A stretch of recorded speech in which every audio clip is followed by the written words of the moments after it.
And we are live. Hi, my name is Tyriece Simon. Elijah Jones. This is MMA Renegade UFC Vegas 16 recap. We haven't done this in a long time. Elijah, how you doing, man? It has been a minute, my good brother. I am doing okay. It's another good Sunday. Sun is out. It's probably really cold outside, but you know what? I'm Yes, inside it right is. now, so we're just gonna go ahead and rock and roll with it. But all in all, I'm fine. Family's good. How are you, Tyrese? I'm doing good, man. You may hear my family in the background because it is getting too cold. You got to do things in where it's more warmer and basement and stuff like that. It's not as warm as it is. So I am very happy. Doing a little bit early. Let's just first thing and foremost. We haven't did the show in a while. In a while. Maybe what was the Khabib versus Gaethje was the last one we did. The very last fight we've had, sir. Very last fight we reviewed in full analytic Yeah, capacity. yeah. So a lot has happened. We weren't going to do the Halloween show, but we're going to come back. The next event, and then you have work, I have work. Yeah. You work at a hospital. I am now juggling three or two different jobs now. We'll see what happens later on. I have maybe an announcement to make for you guys in January, which may pertain to this channel and MMA in particular. Hey, That I'm hey, excited for. hey, hey. So we'll see what happens in 2021. But 2021. a lot is happening behind the scenes. A lot is going on. But I do miss doing this. Oh, of course. You know what's the crazy part is about this? We talk about, oh damn, we haven't done a show in a while. We haven't done a show in a Yeah. while. But we've honestly almost talked, every 2 to 3 days about MMA, if Mhm. not every day. I mean, I Yeah. know I get home late from working at the hospital, but whenever you call me or I call you to talk, we always go, hey, did you see that card? You watching this card? What do you think? Mhm. Honest opinion. Who's gonna win? Then when we Yeah. call and talk about an athlete, like, damn, we had kind of the main point is, damn, we kind of got it right. Yeah. So like I don't think the skills, if anything, the skills have only gotten better with this time off. Yeah, and to me, honestly, if you kind of remember, last month, the height, like it wasn't really. I don't really see remember a lot of fights on last month's card in UFC or Bellator that really wowed me. Of course, our boy Keith Lee fought in the last Bellator Chief Lee, card. shout out to you and your family. He Shout out, just had a new daughter and he shout out has to an him. amazing wife, and they have a YouTube channel. So Yeah, make sure you guys check that out. most definitely. And I think me and you both argued behind the scenes about the last UFC pay-per-view where they charged you $70 to see Figueiredo versus Perez. I think I get the business model. I just didn't. I just feel like that card could have been a lot different. But Hmm. that's the way. That's the way you look. That's the way UFC does business, right? It is what it is at this point. We had a lot of criticism over the last cards, and that I think with obviously with COVID still going around, UFC did put a lot of their steam into that. Once they brought their cards back and Fight Island, they tend to put a lot of steam there. But of course, as we expect, not every card is going to It's gonna be. hit. Every card is not going to hit. Every Yeah. card's not going to slap right. It's just it is what it is, right? Hmm. So and we experienced that, but we're getting excited because now we're in December and Yeah. there's so much. This is the last month of the year, and we know this is the month that UFC tries to really close the year off really well. So Yeah. hopefully, with the way things have been going, we get just a step up in the cards that are assembled. Just a Yeah. step up. Yeah, December into January, you're getting Figueiredo and Moreno, which I think is on paper a really really good fight. And Great then fight. you're getting Tony Ferguson versus Charles Oliveira on that same card. And then the next paper you're getting Conor McGregor versus Dustin Poirier. So it's really going to make for the next couple of cards going forward really really good.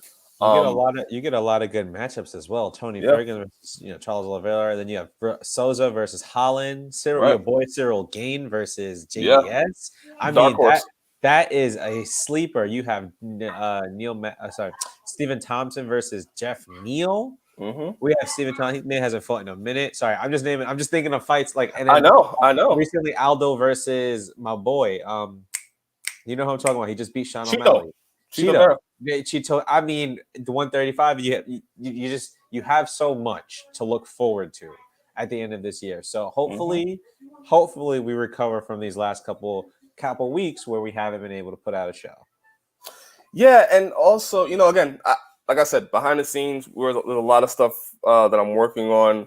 hopefully to give more content to this channel and to do more like this, more interviews, and again, I have something that I'm working on that I'm going to be able to promote and talk about in January that I came to discuss with you guys. Nice. But Elijah, before we go into the UFC card, let's Yes, start with sir. UFC news. It was revealed on Friday that UFC has parted ways with UFC middleweight and longtime contender. He's fought for the title maybe 3 or 4 times in his UFC career. Yoel Not, Romero. not that many people can say they've done that, right? When we look No. at who's it's so hard to get to the top, but to stay Mm-hmm. at the top consistently, Yoel Romero has done that. Yes, he has, and it's interesting to see, what the UFC is starting to do. Yoel Romero. Let's talk about this before. They let go of Anderson Silva. Anderson Silva and the UFC parted ways, and it kind of felt like it was a respectful parting of the ways. And now, as weeks go on, it seems Mutual. like mutual. And now it seems like, okay, maybe there's a little bit of issues now because how the UFC left them off was, Anderson Silva's old. He's maybe not as capable as he was before, which may or may not be true. Yeah. But now other organizations aren't trying to touch him. And now, same thing, Yoel Romero. Yoel Romero, Dana White came up yesterday and said, Yoel Romero's old. He's had a lot of chances. And now that may put the same stigma, hopefully not, but the same stigma that maybe Yoel Romero is too old to fight or too old to compete in these other organizations. I think when you look at Yoel Romero, I'm just gonna go broad term with you. When you look Yeah. at these two athletes, right, they're doing something that not many athletes can do, especially in the world of mixed martial arts, Mm-hmm. and do successfully. Competing over the age of 35 tends to be a trend, whether either you're still super good or you're on that downward decline where it's like, oh, like you might be wrapping up in the sport. Rarely do we see fighters fighting in their 40s who are still at that elite level. Yoel Romero, one great case. Anderson Silva, still arguably still a problem for many I agree. middleweight. I mean, these are guys who are uniquely talented. Anderson Silva's striking, jiu-jitsu, still unmatched. Yoel Romero's Olympic level caliber of wrestling has still, in my opinion, has yet to be fully utilized in his MMA career. I'm Agreed. just saying, and sorry, maybe not MMA career, maybe in UFC career, right? You're right. You're right So, about MMA career. so you look at these guys, and you gotta wonder, maybe it is time to hang it up. But at the end of the day, these guys can still compete. Now, is it better for their health in the long run if they don't compete? That's what we can start looking at. We can start making it looking at those different, that what the career has taken upon these guys. But I mean, for these guys to leave, it does seem mutual. It does seem mutual. Sorry, just amicable. But it's just, I feel like with Anderson Silva, it's different than it is with Yoel Romero. If you think, I mean, maybe you could attest to that. Do you feel No, that? I think you're right. I think you're right. Yoel Romero, I think you put him in Bellator. I think he's a problem in Bellator. You put him in PFL. I think he's a problem in PFL. You put him in any other organization, even in UFC, still, I think he's still a problem. Yeah. Anderson Silva, I think Anderson Silva is still capable. Even in the Hall fight, he showed Yeah. he showed flashes of okay.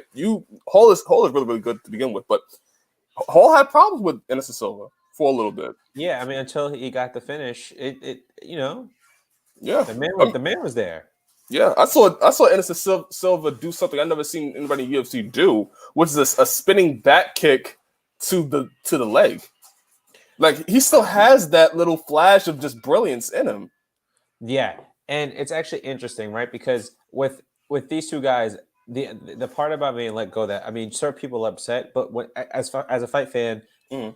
I mean, at some point, me and you have to have even think about what's left for them to do, right? When we Right, talk yes. about athletes in a sport like UFC is different to any other sport, and the reason as to why that is because it's one, fighting, Mhm. right? In any other sport, fighting's not allowed. Right. Fighting is, except for boxing. Boxing is the only sport where you're able to, throw punches and things like that. And maybe, wrestling, but those guys get disqualified for that. Mm. Boxing is MMA and boxing are the only sports where actual fighting takes place, correct?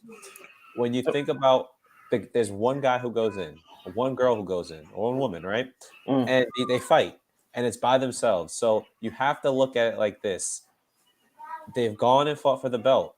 They've gone and brought platform to their people, right? They've gone and they're raising awareness for MMA in general. They're teaching people. They're doing all this other stuff. Anderson Silva has had one of the best title reigns ever, going from middleweight to light heavyweight, going back down to middleweight, and beating everyone who was successful at Pride. Then you have Yoel Romero, who gets on the scene and becomes the most dangerous third round fighter of all time. Yoel Romero was never able to become champion, and it's one fight. It was partly due to his, and then the other fights could have gone either way. Bottom line is, with everything accomplished, they've fought for the title, have remained in the top 5 for their whole career, and they've made a lot of money while doing it. What else is left for them in UFC and MMA as a whole? Yeah, I think that's fair. I think that's fair to say. Definitely Anderson Silva. Anderson Silva has done a lot in his career. Yoel Romero, I still think, even that Israel Adesanya fight, in retrospect, looking at what Paulo Costa did, Yoel Romero probably had the best game plan out of Rob Whittaker and Paulo Costa. And if you wanted to tell me that Yoel Romero had more success than both Robert Whittaker and Paulo Costa, I wouldn't argue with you. I will say this. I don't disagree with your claim. I think the best game plan against a guy like Izzy is to not get him is to make sure that he himself is on the back foot in terms of thinking, not in terms of movement. We need Israel overanalyzing. Right. Izzy overanalyzing is an issue. Right. If he's not able to do the things that he's able to do with a clear mind, then that levels the playing field so much more.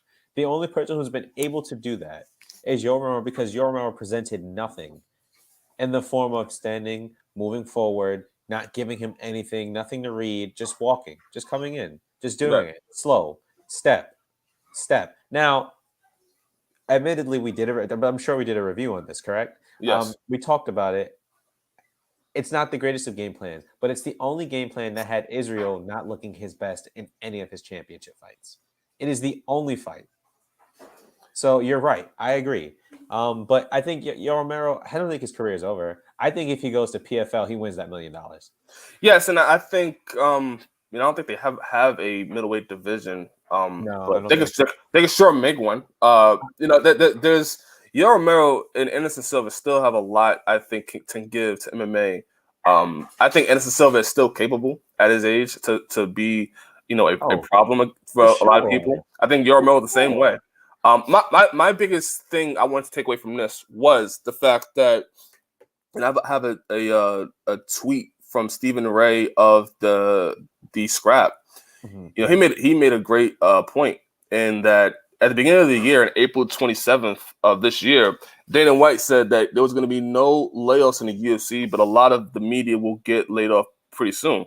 He made a point to say that there was going to be no layoffs, and this was an article done by Anton Tubiana from, I think, Bloody Elbow. I think that's where Stephen Ray got the article from.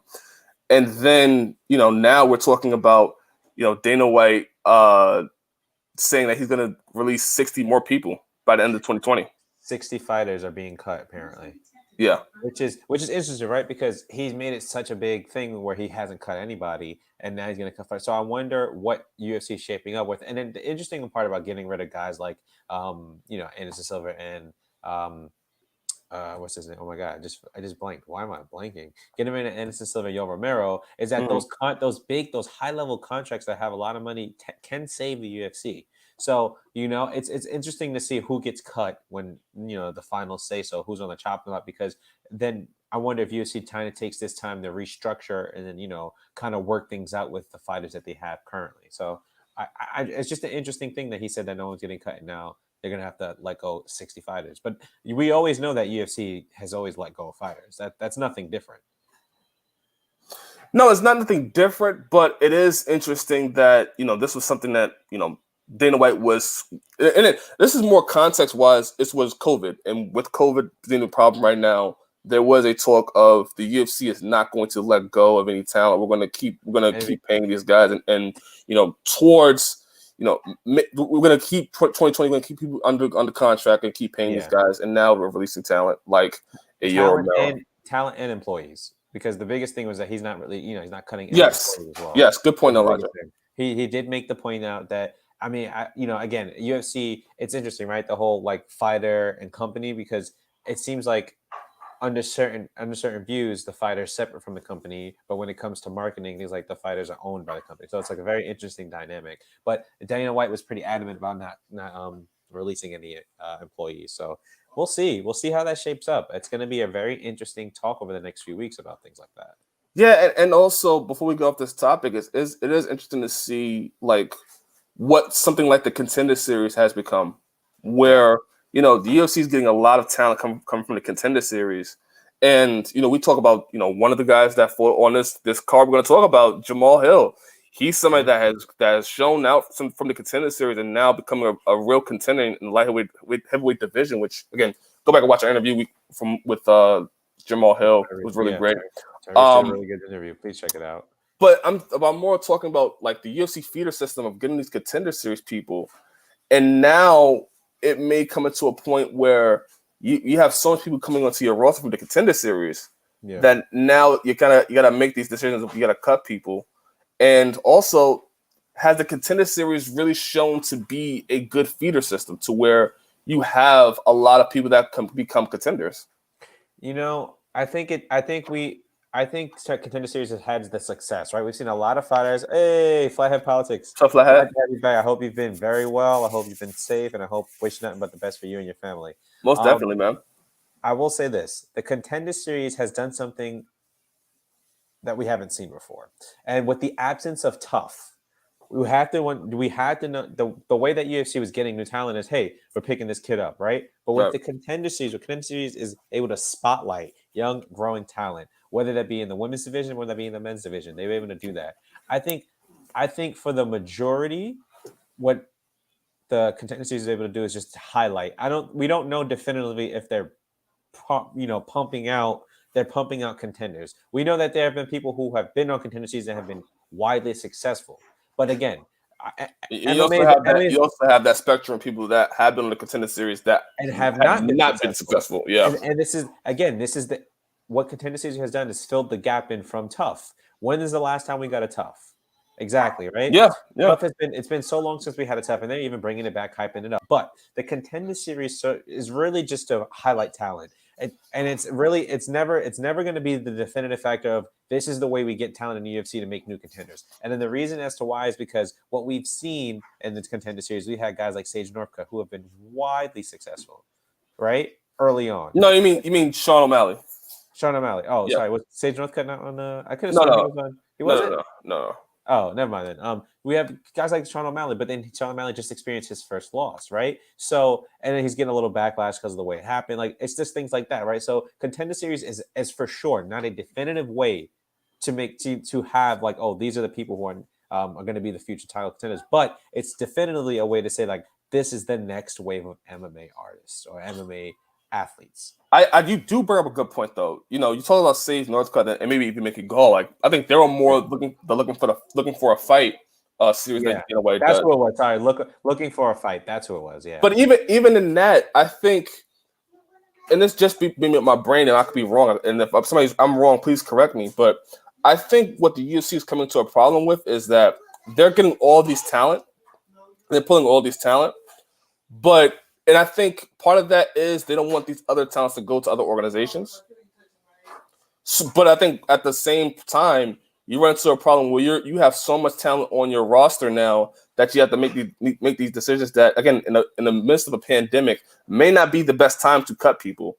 I don't know how you would want to see it, but it also runs to the point where these Contender Series and these looking for the fight series may not be the best way to get talent, because one fight you're in the UFC may not be the best system. I mean, it really only takes one fight though, right? Because it's whether you step up or short notice, whether the UFC messages you to get the fight, you know what I'm saying? I don't think it's more or less so them. I agree with what you're saying is like just acquiring talent. Yes. Is fair. Like that in itself is not a smart business decision. But in theory, if you were to, this is what most businesses do, right? If possible, they hire people for less money than to keep the people who make more money around sometimes. and that can be a very big business plan. That can be, that can be the thing. Or it's just that this is one of the way they're looking to draw in viewers by having a showcase like that, to let people know that, like, hey, like, we're actively searching, we're actively always looking for new talent. Now, from what I've been seeing on the Tuesday Night Contender Series, it seems like more people are getting contracts now than before. Is that correct with you?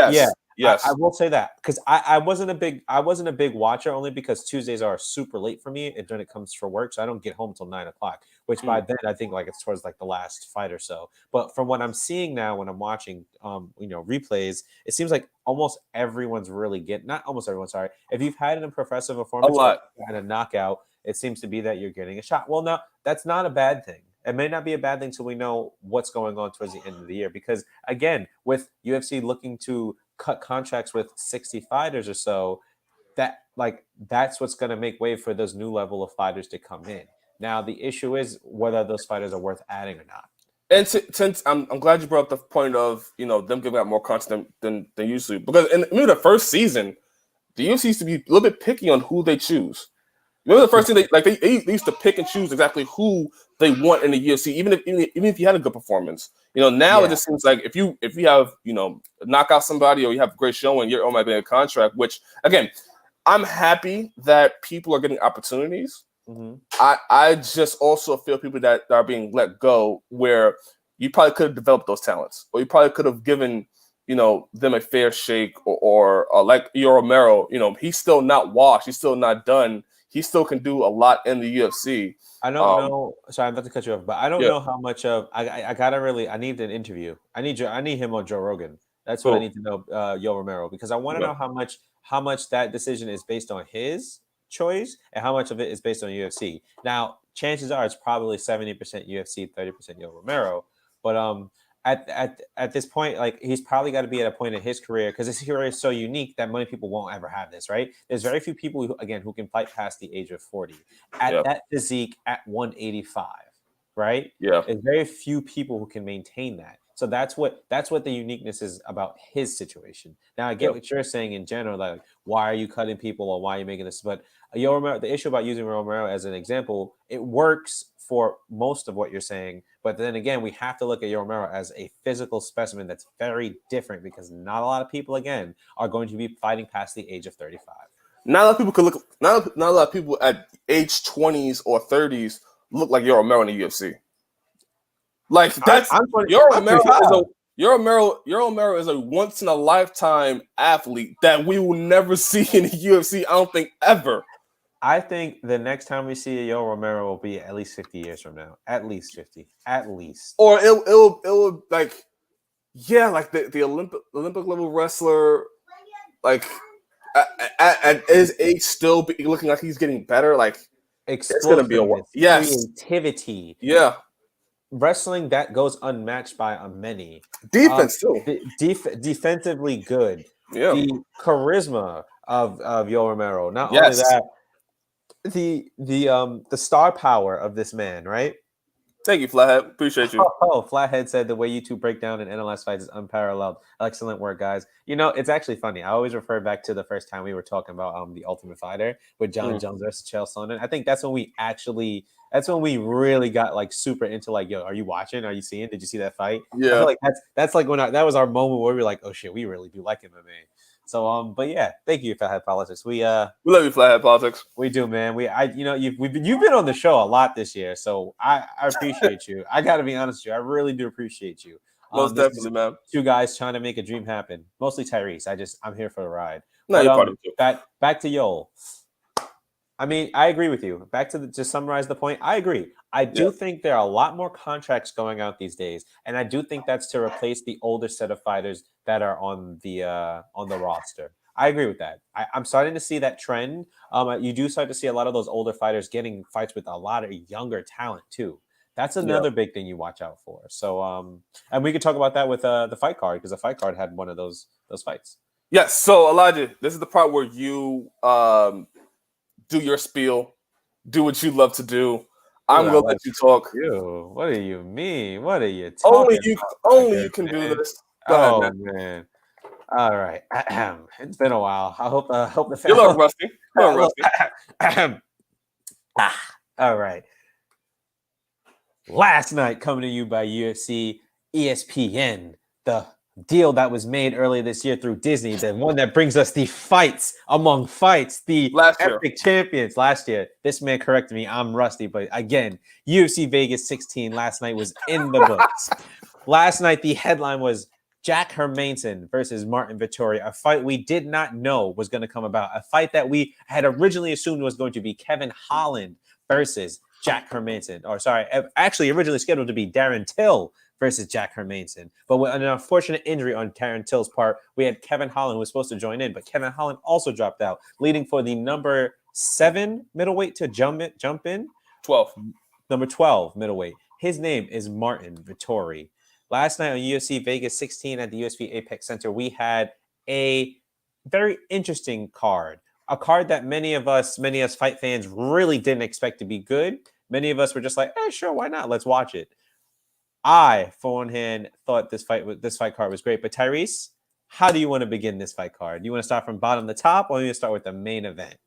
We'll start from top to bottom. But you know what? I always laugh when you do these introductions because, one, it's an insider joke. Two, I love seeing you do a monologue and not take a breath whatsoever. Like you're just going and you're not taking a breath at 1 second. And also, you'll say number 7 that I correct you. You're trying to not to fuck up on live television. It's always priceless. It's always funny to me. But yes, Marvin Vettori versus Jack Hermansson. Marvin Vettori ranked number 12. Jack Hermansson ranked number 4. Honestly, when you look at this on paper, Jack Hermansson really had everything to lose in this fight. Agreed. Because Jack Hermansson probably one fight away from being a number 1 contender, possibly because there's not really a lot of people left for Israel Adesanya that he hasn't faced yet. Yes, but he fights. Darren, supposed to fight Darren Till, doesn't get Darren Till. Kevin Holland steps up. Kevin Holland gets COVID, I believe. Yeah. Then Marvin Vettori, who again, this is an incredible story. Marvin Vettori was talking about he couldn't get a fight. Like he was unable to get a fight, and he was having trouble getting opponents. And now Marvin Vettori is looking at being the top contender in the middleweight division. Now, when we look at a guy like Joker, right? Joker has gone on, which in my opinion, one of the more impressive UFC yearly runs, right? When we look at the UFC season, from year to year, Jack Hermansson had one of the best just runs in middleweight recently in middleweight history. And the reason as to why, because we're going to look at in the last year, we're going to look at his last maybe 6 or 7 opponents. He's beaten Gerard Meerschaert, a top contender in the middleweight who's recently lost to Hamzat Chimaev, right? David Branch, a highly touted double division champ from the former World Series of Fighting, right? World Series of Fighting, WSOF, right? A former double champ who had some success in the Rockhold fight, but unfortunately ended up getting submitted. But he's, David Branch was a highly touted guy when he got brought onto the UFC scene. Yep. He's beaten Ronaldo Souza in a unanimous decision fight. A top perennial middleweight over the last 5 years in UFC. He beat. Then he loses to Jared Cannonier, another rising middleweight contender who beats him with a knockout, right? We expected that, but then he comes back to beat the former title contender, Kelvin Gastelum. Oh, you guys, hey, Ty Apologist says you guys let me come back on in the future. Let me know. We'll make a date. We'll make a date. Maybe McGregor Poirier. Thank you. Hey, man, listen, I'll be free. I make sure to clear the calendar for that one, Flathead. Would love to have you back on.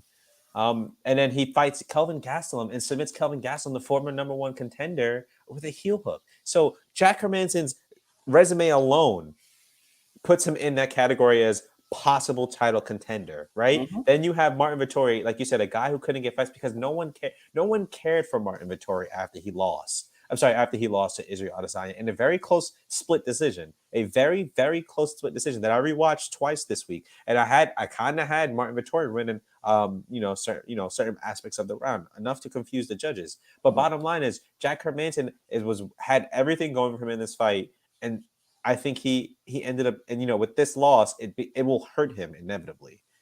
And it only adds to the stock and that narrative that Marvin Vettori should be the guy to fight Israel next. In my opinion, it's up to you to say that. But you see the star that has come Vettori, and I wonder why people really didn't want to fight him. I don't think he's such a great fight for anybody, but I think he's a hard fight for a lot of people in that division, in my opinion.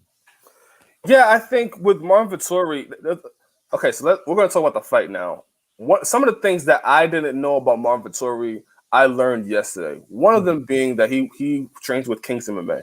That was something I have been telling you this. I did not have Rafael Cordero camp. That Rafael Cordero camp is fucking lethal. It is lethal. They are killers. That was something I did not know, and I was like, okay, now I'm starting to see how I see Rafael Cordero there. I'm seeing it striking. I'm like, okay. You see the southpaw jab cross. You see the mixing up the knee, the knees here and there. You see the clinch work. They're students from Rafael Cordero's team. You have guys like Randall, I think, who used to train with him, when he came to UFC. But you have guys like Kelvin Gastelum who are there. You have guys like Fabricio Verdum who are there. Who's the lightweight who was a submission god and then became decently great? And he just beat damn, I just forget his name. No, he didn't train there. I was thinking, did Luke Rockhold train? No, Luke Rockhold is AKA. He was either AKA or Hard Knocks. His name, he just fought too. He fought earlier this year. He beat the dude and he knocked him out. Edson Barbosa knocked him out with a knee. I have my brain is fogged on who you're talking about, but nonetheless, Rafael Cordero is a phenomenal person to have in your corner. And like, okay, so then that little nugget was dropped in the broadcast.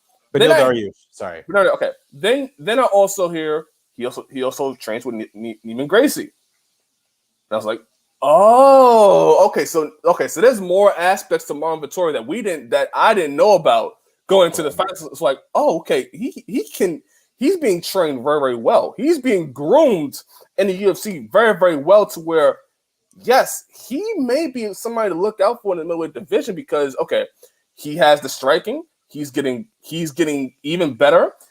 Grappling. He has a grappling base. But what we know about Rafael Cordero, he's able to turn great grapplers into great strikers as well. Everyone in that camp, for the most part, are southpaw for a reason. And then and then he also has the aspect of working with the Gracies and having that jiu-jitsu, which in the fight he showed to have great reversals against Jack Hermansson, who we talk about. If Jack Hermansson on you the ground, you're done. You're having a hard time. And he was able to get out positions as well. What we say is that once he put the pause on you, it's over. Yeah. And so I look at that fight and I'm looking at the left hand. That the left hand was there all night for Marvin Vettori. A 1-2 cross. I think Jack Hermansson, something that he could have done better was maybe utilize his kicks to the body, or I think they made a point about him throwing hooks. That probably wasn't. He probably could have used his range a little more, use a jab. But it was just the striking of Marvin Vettori. I'm looking back at the Israel Adesanya fight. It looks getting better too. I've always said Marvin Vettori is someone who's good, right?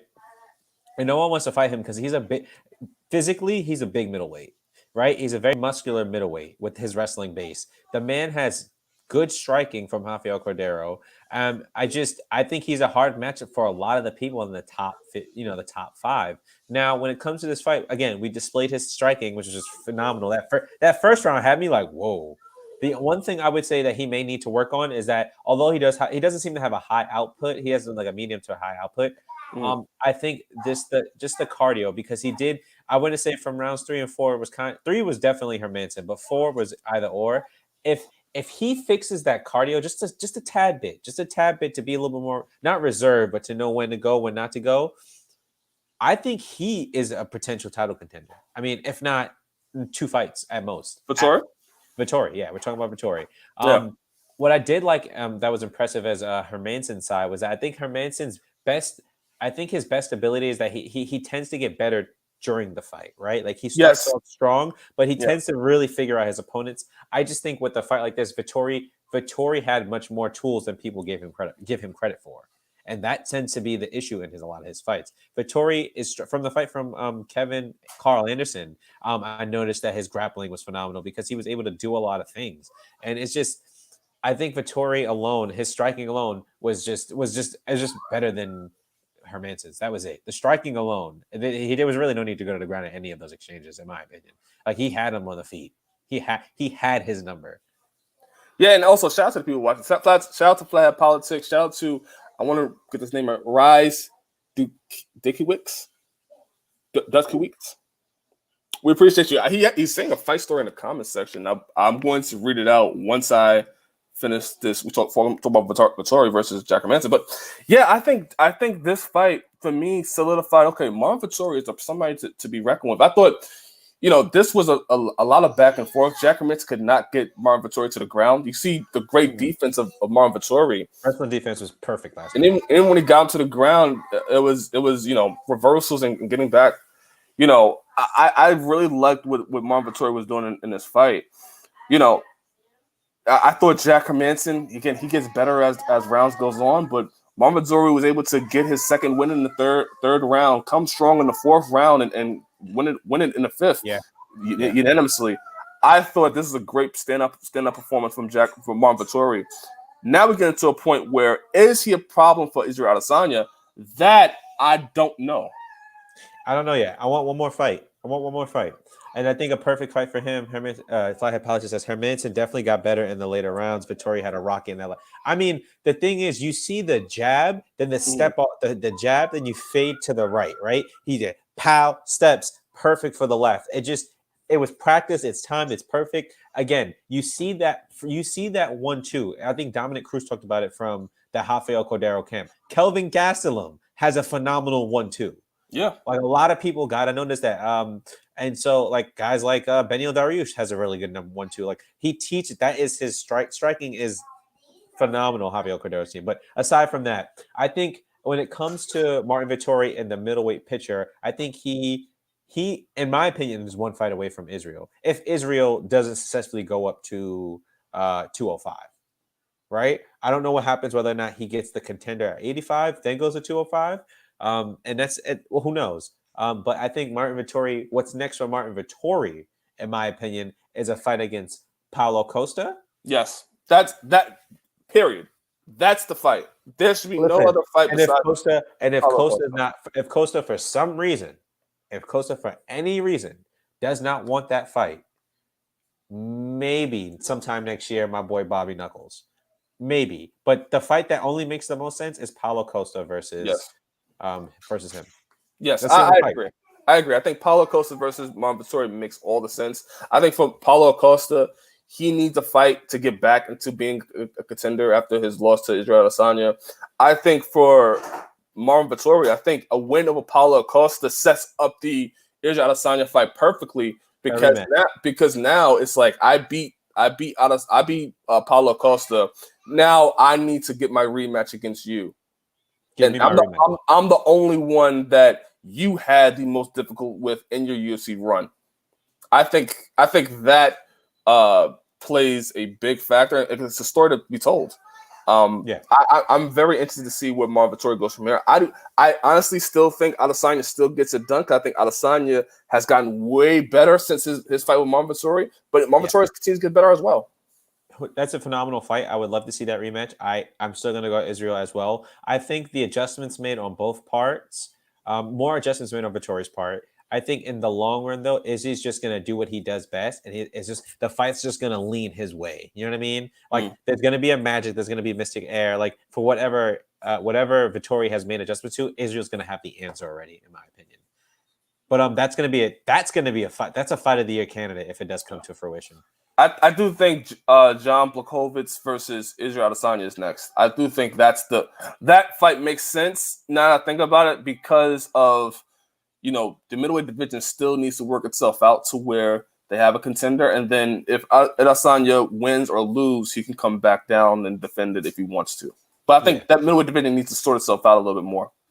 Yeah, I think, there's, with Yoel Romero going, number five is going to go to Jack Hermansson. Then you're going to have you're gonna have Martin Vettori, who's number 13, jump all the way up to number 4, right? Then you have Right. Cannonier, you have Costa, both coming off losses, and Robert Whitaker looking to sit out the rest of the year until next year.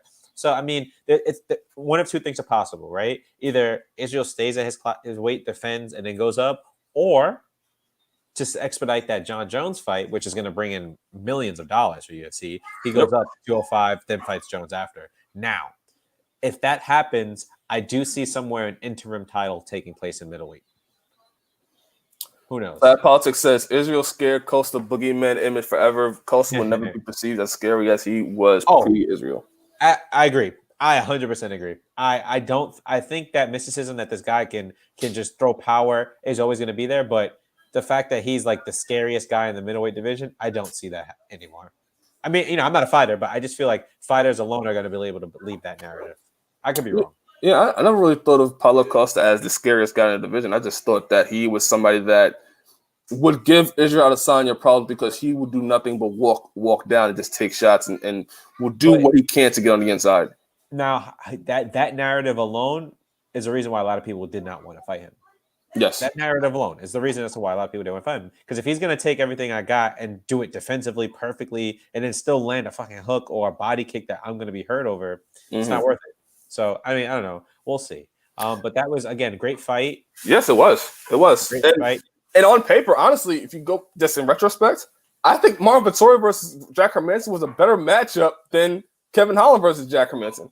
Like, I honestly, if you're Kevin Holland, I know it sucks that you didn't get to fight the number 4 guy in the world, but I think it's kind of good that you get to skip past Jack Hermansson, fight Ronaldo Souza, and maybe you can fight somebody besides somebody that likes to grapple and wants somebody else to strike with you. Maybe Darren Till versus Kevin Holland, if Kevin Holland could beat Jack Hermansson. That's something I just thought about last night. It's actually interesting because if you look on paper, Jack Hermansson is slightly faster than Ronaldo Souza, right? But when it comes to, they both have power if they need to be. And one's older. Phenomenal. One's older, but they both have phenomenal jiu-jitsu. So you're getting a different version of these fighters, and overall. So if Kevin Holland can get past Jacare, then he's proving that, maybe somewhere down the line he could fight a Jack Hermansson, if he does do that. So I like him against an older guy that maybe his chin may have gone a little bit, and you may have a better chance. Again, you're trying to bring Kevin Holland up as in somebody that could be a star in this middleweight division. You want to give him? Yes. You want to give him someone tough? Yes. Oh no, give him somebody that's tough that he may have a chance against, that he could get to a title fight. Yeah, it's like if you get past it, if you've prepared enough and if you have enough skill, if you made the necessary adjustments, then you should beat this person. If not, then you got to go back to the drawing board, because this is what the rest of the fights are going to be like for the rest of your UFC career once you pass that top 5. Yes, but that's enough of Marvin Vettori versus Jack Hermansson. Marvin Vettori is going to be a threat in that division. Don't know if he's going to be a threat to Israel Adesanya, but he's going to give people some problems. Sure. Yes. Thank you to all the viewers that's watching. We appreciate you. Flat Politics, all you guys, we appreciate you. Let us know what you think about the UFC fight card last night as well. Okay, so now the UFC co-main event, Jamal Hill versus OSP. I thought this was a standout performance for Jamal Hill. I thought that he was poised. It's something that I talk about, and I think in the interview, is that his striking and his ability to have the fight IQ to not rush and not go for everything. He takes his time and he utilizes all his skills. And I thought he did a great job not getting frustrated by the stance of OSP being a southpaw. Yeah. And it was able to take his time, and he was able to find the shot that worked. And then once he had OSP hurt, he then let him go, and he was able to finish him. Yeah, I didn't see that happening, right? I didn't see that happening because OSP is such a good fighter at 205, right? It's like almost kind of playing coy in a way, right? Like he's like head kick, and it's like, wait, what? Yes. It's like, how did you do that? I didn't know you could do that. Or it's like, you take me down. You shoot for a guillotine. Sorry, you shoot for a takedown. He lands on top, gets a Von Flue choke. It's like, yeah. Like, this is not a guy you expect to be doing this. So that's the issue with fighting OSP. But Jamal Hill had I think whatever he did, whatever his team studied, whoever came up with a game plan for this fight, impressed. I'm impressed. At such a young age, this is definitely a future star. Yeah, I think so too, man. Again, you go back and watch the interviews. He's good guy, really chilled, laid back guy. Young Likes guy. He's humble. Very humble. likes video games. Probably has. You check out his Twitch stream. He likes playing Call of Duty. He's actually become. I think I see him behind the scenes. To see him slowly becoming somebody of a star, something becoming of a star in light heavyweight division. He's hanging out with Floyd Mayweather. He's in other media spectrums as well. So I'm glad to see that. But yeah, I thought against OSP, a guy that it's hard to knock him out because he has distance control too. Like he'll put his arms out, and it's hard to get on the inside. But he was able to get him. I thought it was a really good job by Jamal Hill, and now we're talking about somebody's going to be in the top 15. We just talked about it, right? Like if you get past this guy, or if you beat someone on this level, it's just not easier. And this was that fight for Jamal Hill. Yep. This is that fight that said, like, hey, like you're getting better. This is the skill that you're rising and meeting. Now it's a different game since you've passed this stage in your fighting career. Yeah, so, I agree. I agree. It's gonna be interesting to see if I just thought about this. Is Shogun done in the UFC? I don't think Shogun is done. I can guarantee you because Shogun is a guy who they have so much respect for. Boney tweeted twice in recognition. Yeah, John Jones did tweet over Jamal Hill. So I mean, if you're on John Jones, if John Jones is talking about you got to be doing something, right? Of course, if you're not in Israel Adesanya too, that's the other person he's talking about. No. But yeah, it's gonna be interesting to see him get in the top 15 against these other guys. Agreed. I'm looking forward to what his career holds. I think it's going to be a good one. But yeah, let's go through these cards now. Gabriel Benitez versus Justin. Help me out here, Janice. Hold on. What? Anyway, Justin. We'll go with Justin. Yeah, JJ. Please, yeah, just don't do that. Benitez absolutely destroyed JJ's body. With the knee. I thought the striking from both guys. Oh, Justin James, bro. James. Oh, there we go. Jay. I'll still go JJ. JJ. Both of them, I thought they were pretty equal on with the hands. I thought they were both swinging. I think James has had a harder time getting on the inside to try to land on Benitez. I thought Benitez's leg kicks really stuck out to me. I thought his leg kicks, when he would just slam those leg kicks from the side, I thought those were really, really good. And I thought those were hurting James as well.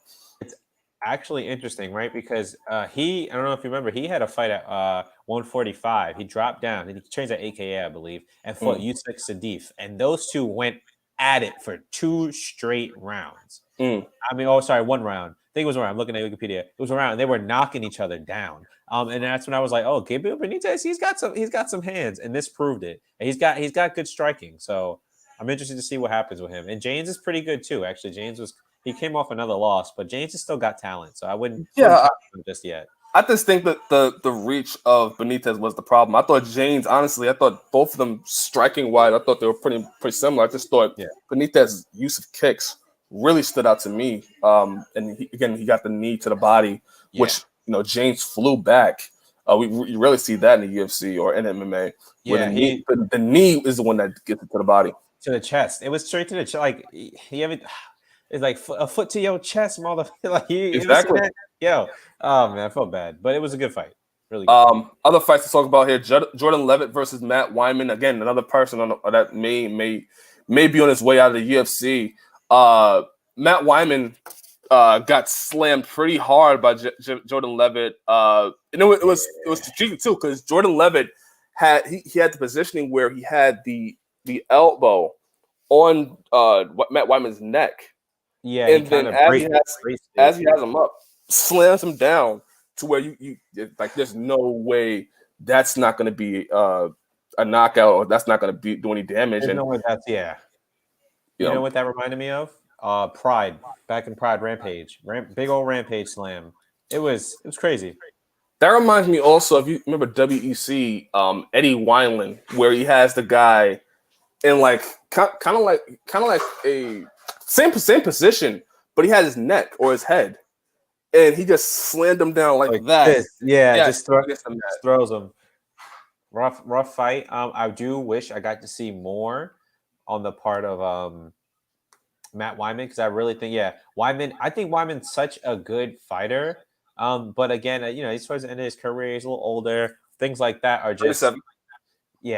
So at lightweight, and the guys at lightweight seem to just be hungry. So we'll see. Yeah, But that was hard to watch. But what's his name? I'm sorry, let me get his name again. Jordan Levitt is somebody that I'm looking out for. He has a little charisma to him as well, and I liked his. He's a little quirky. I liked his post fight speech as well. I thought he said what we was all thinking about what happened to Matt Wyman. Yeah, and I'm interested to see where he goes from here. Another person that I think, if we're looking at any of the fighters, I think he's the standard of the night. Ilia Topuria. This short man has he's got it. He's got it. I don't know what. Dude. He's got it. Like, he's got it. He beat a very tough contender in Damon Jackson, because Damon Jackson just came off an impressive submission victory over Mikhail Bektik. And I was like, whoa, like, and he was getting dominated by wrestling, and then he finds his groove with jiu-jitsu and submits him. But Topuria, the people that they're putting in front of Topuria just don't have anything for him. I'm sorry. I don't know any other way to put it. Yeah, his striking is looking out for. He threw the uppercut to the hook, and I was like that's, I don't know. I was impressed. I'm happy for him. I'm excited for who they match him up with next, because that is going to be interesting for 145. Yeah, the combination to the hook to the body that drops him, and then he goes behind the ear to the head, and then as Damon Jackson is on the ground, he savagely goes for another hook as he's already on the ground, and it was just, God damn, this guy is going to be somebody. He's good. He's good. He's just good. He fought his last fight. We was impressed by. He fought the dude. You're the boy you were looking out for too. Actually, yeah. I forgot his name. Is it Yusuf Zalal? Yusuf Zalal, I believe. Zalal. Yusuf Zalal. Yeah. He is some. Again, Yusuf Zalal is pretty good too, and Topuria beat him. And again, this is somebody that in 2021, I think the UFC is going to look to push in the division. I agree. I see it. I see UFC actually looking to be like, hey, like, let's get you some matchups that builds your brand. I agree. He's someone to watch out for in 2021. He's a very complete fighter. That's from what I'm seeing. Wrestling, grappling, hands. Looks to be getting better too. Doesn't speak a lick of English either. I love that when they don't speak English, because it's like, now they whooping you and you don't even know what they saying. It's just, I love to see it. Well, and also, like, he's also, I believe, trying to he's getting better at English as well. So again, he's somebody just whoop ass and stay silent. That's all you do. Just whoop ass, stay silent, don't do nothing. He's somebody in 2021 that I think the UFC is going to look into really investing in if he continues to perform like this. Yeah, he won performance of the night for a reason. Agreed. Well, it's actually. Oh, sorry. Yeah. No, I think he.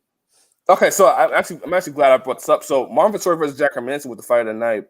Gabriel Benitez and Jordan Levitt won performance of the night, which I thought is interesting. But UFC is giving something to Topuria and Jamal Hill as well. So their talents is not going unwelcome neither. But I would have thought he would have gotten the clear performance of the night over Jordan Levitt. It's Jordan Levitt could have gotten a knockout tonight, and the only reason why is because his knockout was so unique, right? Like that's really what should have happened. And Topuria should have gotten performance of the night, because every time this guy steps to the octagon, this guy he makes his opponents. He uses, I guess he nullifies whatever they have, because his game is so strong. So I mean, we'll see how it goes in the future. But I would have given knockout to Jordan. Like you said, Jordan Levitt got performance, correct? Yes. Yeah, I would have given knockout to Jordan, and then but it is what it is. Like, it happens. They're still getting paid. I would have thought the recognition would have gone more towards Topuria than Benitez or I agree. But nonetheless, that was UFC Vegas 16. I thought it was a solid card. One more thing to bring up: there was actually 3 fights that were canceled. Yes, due to COVID. And so I'm interested, and I'm glad that fights are being canceled because of COVID. But that's another thing to keep watch because numbers are rising. So I'm always looking at, you're looking at it. I'm looking at the number of fights that get canceled per COVID or how many people are testing positive. So that's another thing that I saw that was interesting about this card. Three whole fights are canceled. Yeah, I believe two of them were COVID related. I believe one of them were an eye issue, I believe. Sorry, yeah, 2 fights were COVID. One was canceled last minute because of an eye. Yeah, but I do like that they are doing precautions, and that is serious. If you go back to watch the Bellator interview I did with Keith Lee, which you can go watch in our archive, he talked about the Bellator's process, which was really interesting as well. Yeah. So they are taking precautions seriously. Good. But yeah, I thought this card, we're grading it now, I thought this card was a solid, I'll say B-, B+. I'll go B. I'll break even. And the reason why I say B is because I think all performances, there's no non-exciting fight on this card except for one, right? But even then, I thought aside from that card or fights from that fight, it was a great card. These are the cards these are the gem cards, right? Like you don't expect them to be good, but they're great. Like you just get what you get when you look at the card. You look at the matchups, you look at who's rising, who's long. This was a card to bring out that new talent in UFC. Aside from I agree. This is a new talent card. So, and I mean, if we're looking at it, there was really only there was 4 decisions on the card, and the other 4 fights were finishes. So, I mean, you get all around very good aspects of the game. So, again, I give it a B. Yeah, you know what? I'll go B. I think there are some solid fights in this card. I think the Marvin Vettori one is a very, very, really, really good fight to go back and watch. I think it was a grueling fight as well for both the guys, especially for Marvin Vettori on short notice. I'm just checking my pulse. We don't agree too much. So yes, Topuria is the real deal. He is the real deal. He will be top 10 next year. I can guarantee it. He will be top. Bold prediction. He will be top 10. I honestly, again, I love talking about Topuria. Topuria is somebody that, at UFC, I think they're gonna push. He's good. I think this time next year, Topuria is going to be somebody that the UFC looks at. It's like, okay, he continues to get better and better and better. His grappling is good, but also he's getting better at striking now. Like, he is going to be a problem for a lot of these people in that division. It's this, he reminds me of, and it's the small stature, but he carries the muscle well. Volkanovski, right? Like he has the small stature. Nice. Yeah. He doesn't have the same striking technique, right? Because city kickboxing is just different from wherever he's training. It's 2 very different approaches to striking. But you see that with the wrestling to get the position to strike better, the striking to land the combinations. It's not 1-2s. It's not just one. It's combinations to get the person to understand that I'm going to hurt you. And he's got the power at his small frame too. And it seems like he's got the cardio.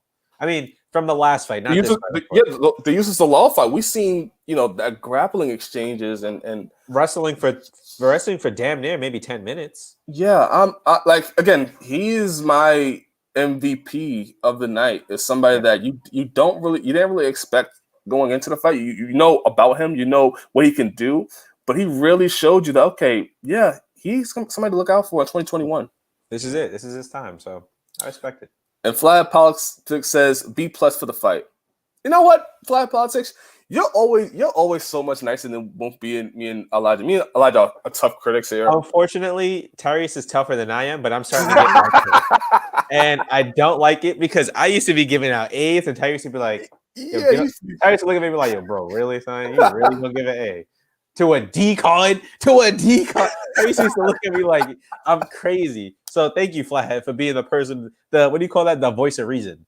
But no, like when I look at cards now, I tend to be a lot. I notice I can be a lot more favoritism, and because like I just I love UFC. Like I love all aspects of the game, right? But when we look at this card, like again, like this card, this is not a card that they expected to be bringing in all the draws. But what they saw with this card was a chance to highlight a lot of that newer talent. I respect it. They did. I enjoy it. I'm cool with it. And they didn't charge you $70 for it.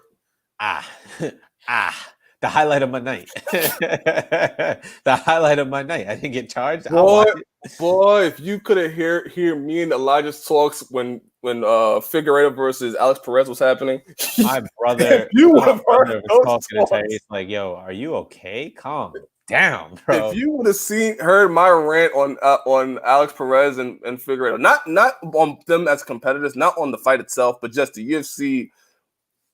Yeah, I'll leave it alone. I'll leave it alone. You ever see the thing like pull? Pow. It's Tyriece. I'll leave it alone. Yes, but I'm glad. This was good. It feels great to be back, Tyriece. It does dude, feel great to be back. It feels great to be back. And next week is a pay-per-view, which honestly I'm excited for. I can't wait to see Figueiredo versus Moreno and Charles Oliveira versus Tony Ferguson and Cyril Gane versus Junior Dos Santos. Like, this is fun. I'm happy to be back, guys. This is fun. This is fun. I can't wait to be back next week. Again, 2021, right now, it seems like a lot is going to be happening with this channel, with me and with you a lot. So I can't wait for that. And Stay tuned. Thank you guys for watching. We appreciate you so much. First show back. But we'll end the year great. We're in the year great. Most definitely. And for the people that aren't subscribed, please subscribe. Please get this content. We do interviews. We do UFC discussions. We do boxing discussions sometimes. We'll do Bellator discussions sometimes. You never know what you're gonna get from us. And it's free. Just click that like button as well. Let us know what you think. There you go. Signing off. My name is Tyriece Simon. Elijah Jones. This has been MMA Renegade, UFC Vegas 16 recap. Have a nice day, guys. Enjoy your day, and also stay safe, man.